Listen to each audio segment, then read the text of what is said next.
Well, welcome along to the Timeform Sporting Life preview of day 2 of the Cheltenham Festival. Another mouth-watering afternoon of action to get our teeth stuck into in the company of Matt Brocklebank and Andrew Asquith, who are here in our studio.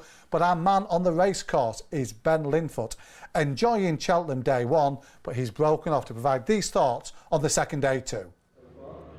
Thanks, Dave. Loving the show as ever in the studio up there in Leeds. It's glorious here at the Cheltenham Festival on day 1. I'm not sure it's going to be as glorious for the rest of the week. Plenty of rain forecast over the next few days. But we're going to look ahead to Wednesday's action now, and I do like the look of the real whacker in the Brown Advisory for Paddy Neville. Saw him this morning. Looked in great heart, this horse, and he's I think he's got a really good chance in what looks a weak renewal of the race to me. I'm not convinced by Sir Gerhard after just one appearance over fences. I'm not particularly convinced by Jerry Colomb either. I don't think he's got too much tactical speed. So I'm happy to take the market leaders on. And the real whacker was fantastic here in the Dipper Novices chase under Sam Twiston-Davies on New Year's Day. He jumped brilliantly that day, and I think he might get a free spin on the front end here and jump them into submission. So brilliant day's action on day 2 at Cheltenham, but for me the best bet is the real whacker. Over to you guys. Thanks to Ben there for breaking away from the buffet to look ahead to the action. Matt and Andy, we can take a more considered view. Now, the feature race is the Betway Queen Mother Champion Chase. We've got the Timeform ratings for this, and they show one thing. They show a little bit of space at the top, Andy. Energumene's £4 clear of Edwardstone. Does that mean a peak Energumene would win this? Yeah. The rain's arrived in time for him also, but the last run, you've got to put a line through that. It just didn't jump well at all, did he? Edwardstone obviously finished in front of him, but I'm not sure if he gave his proper running that day. Edwardstone, I would be favouring Edwardstone to uphold that form, but like you say, if Energumene does bring his best with conditions in his favour, then he's got every chance. But he's not getting any. Well, we're both 9-year-olds actually, aren't we? I know what you mean with Energumene. You wonder if you've reached the ceiling there, don't you? Edwardstone's got more upside for me, and I think he'll be ridden differently from last time, where he was almost ridden to beat Energumene, but then he found out that Edwardstone was like, sorry, I'm not stopping. So there was a party pooper that day. So yeah, I'd be in the camp of Edwardstone, but like I say, a peak Energumene would be a threat to them all. Matt, let's have a look at the pace map. That's always intriguing when you're talking about champion chasers and the gala. Now, the one feature of this year's Betway Queen with the Champion Chase, we've got front runners in it. There's no hiding place. No, and I think Andy's probably bang on in that Energumene will be ridden a bit differently. He is deadly, isn't he, when he gets bouncing into that rhythm early on. I think he'll be ridden far more forwardly this time around. As long as he's not spooked by these wide fences, Dave, I think they'll have got plenty of schooling into him. But Edwardstone's an interesting one, isn't he? I think he's sitting on a real, not coming of age. We know he can do it. I think his coming of age was probably in the Tingle Creek. He was absolutely fantastic. I know people have knocked him and sort of said he's only won one of his last 4 starts, but he's got excuses, hasn't he? He was over the top. It was his 7th run of the season when he was beaten at Aintree last season. He tipped up early at Kempton, and then he's just been beaten in the Clarence House Chase. I thought it was the best horse in the race that day.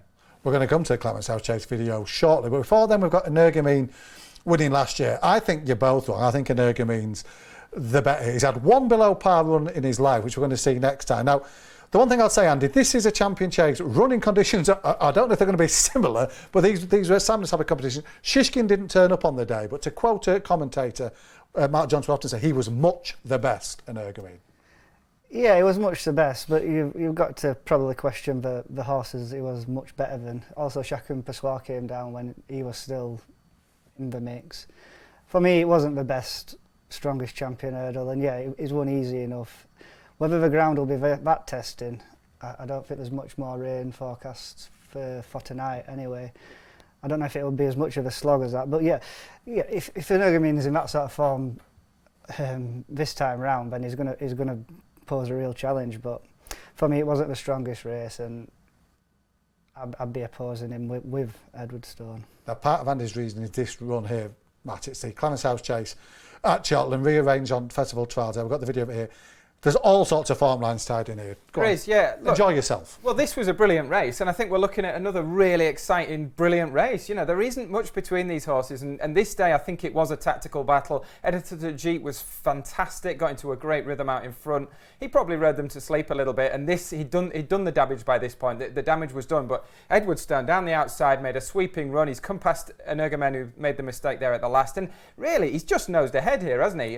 This was on the new course. They're back on the old course now. I think the slightly sharper track might suit Edwardstone.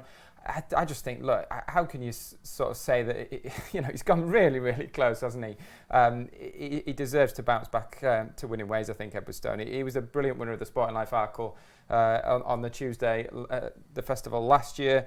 Alan King says the freshness that he showed earlier in this race, he was just lit up a little bit, and that was probably because he'd unseated so early on at Kempton. It was like he hadn't had that proper race. So hopefully that's taken the buzz out of him, the sting out of him, and he can really bring that A game, because I think he will serve it up to Energumen. We're not going to have too many Britain v Ireland genuine head-to-head clashes throughout this festival. I think this is one we can savour.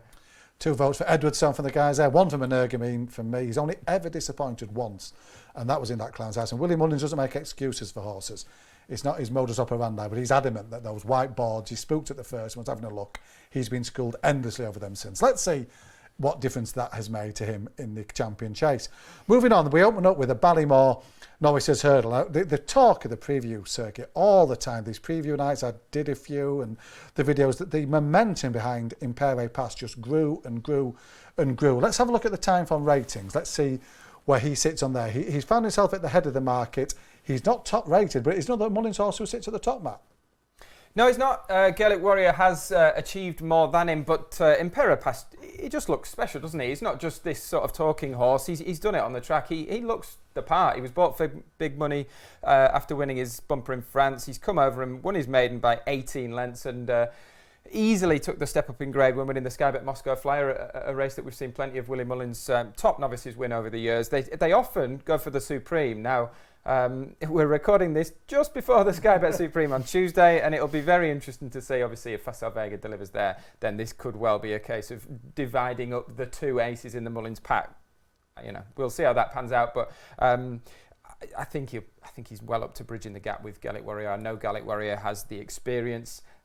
He has the quality form. He has got that rating on the back of a very impressive win in the handicap at the Dublin Racing Festival. It was a strong handicap as well. I suspect that form might well work out this week as well. The thing with him, and you have to keep coming back to it, is that jump into the right, it would be a massive concern. I wouldn't be shocked if Impere Passe develops into a genuine champion hurdle contender next season for Willie Mullins. I think he could be their sort of real star in that division. And can Gaelic Warrior get away with those jumping out to the right really markedly? Now, I don't know if there's something playing on his mind or there's something wrong with him late on in races, but I don't like it. I know he's been fairly popular since obviously it was decided that he's going to run in the Ballymore and not the Supreme, and I think ground-wise, it's softish ground is going to be in Gaelic Warrior's favour as well, but Impera Pass, as I said earlier, he looks special. I'm going to find it very hard to oppose him. This is Impere Pass winning that Sky Bet Moscow Flyer. Willie always runs a good one in it. It's more often than not his Sky Bet Supreme horse. Andy, one thing we should mention here, he's got a time from 80 to 163 weight adjusted with a big P. Now that does suggest capable of considerable improvement. Yeah.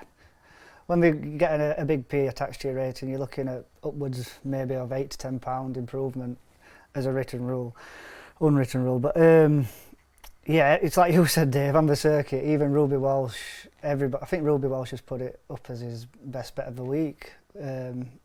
Everything's coming out of the Willie Mullins camp is positive about this horse, and looking at the betting, he's what, 13 to 8, 7 to 4 at the minute. If Facile Vega does win the Supreme, you can see this a proper momentum getting behind this horse tomorrow and setting off a short price favourite. Is he one in a race like this? Is he a horse to take such a short price about though? I think me and Matt agree, probably not. Well, not for me. The important thing to stress is with that race, Punchestown, I don't know, if you've not been to Punchestown, brilliant race course. That hurdles track for the novices there is on the inside. It's very, very sharp. And that was a drop back in distance for him. He'd won his maiden over 2 miles 3. That was 2 miles round the sharp Punchestown track. Now, it wasn't a brilliant race. There were 4 rivals to beat of a lower quality, but he did it really well. I think he's got speed, stamina, ground absolutely fine. I'm with Andy. I'm not gonna wade in with him. I'm probably not gonna back him, but I'm not taking him on. It's interesting. Davil Jacobs said that Paul Townsend said wherever Imperial Pass ran, he'd be with him. Whatever the novice they're waiting for, he was going to be his ride. Just thought it was very telling. We've got a video. We've got a British contender down, Matt, in Hermes Allen for Paul Nicholls, who's done absolutely nothing wrong. And this is so deeply impressive at Newbury over Christmas. He barely came out of third gear by the looks of things. You never quite know, do you? You know what a race like this in such atrocious conditions does take out of a young horse, and we've not seen him since. I mean, there was no change of plan. That's really important to stress. Paul Nicholls was adamant that he was going to come straight to the Ballymore. I think it's been trotted out left, right and centre. Everyone knows it's sort of 0 for 20 for Challow winners in the Ballymore itself. You know, they tend to struggle, probably because of the slightly quicker ground that you're going to get into the spring. We're not looking at that here. I think he will have his conditions. He's the sort of horse that you kind of have to look to the future with these horses. You know, we've seen it with Denman and all these great winners of that race. He'll make a fabulous novice chaser, won't he? You know, would you be amazed if he won a Quarter Star and maybe the following season was trained for a King George? I mean, he looks the part. He looks of that ilk. It's just the Ballymore's a different test at this stage in his career.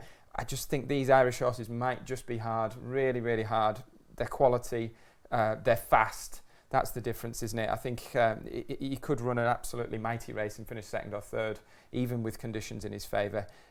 I sensed there was an interview with one of the owners, and they're just sort of saying he's a fantastic horse for the future, and it's not all about this day. And I think he might come up short myself.